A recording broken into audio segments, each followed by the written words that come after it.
Ei, alguna vegada t'has trobat a casa amb un fred que et congela o una calor que et sufoca? Que incòmode, oi?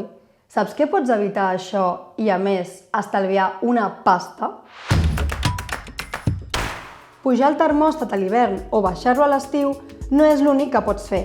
La climatització eficient és molt més que això. Un bon aïllament és com tenir un superpoder. Imagineu-vos, una casa amb parets, finestres i portes ben aïllades pot reduir a la meitat el consum d'energia.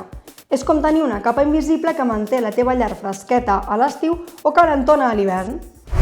Si no ens preocupem per l'essencial, com un bon aïllament, la resta, com apagar els llums, no té gaire sentit. Comença pel que importa i quan compris o lloguis una casa, fes que la teva llar sigui eficient. Recorda, el poder està a les teves mans. La informació ens farà sostenibles. Informa't i actua. Subscriu-te al canal per a més contingut sobre transició energètica.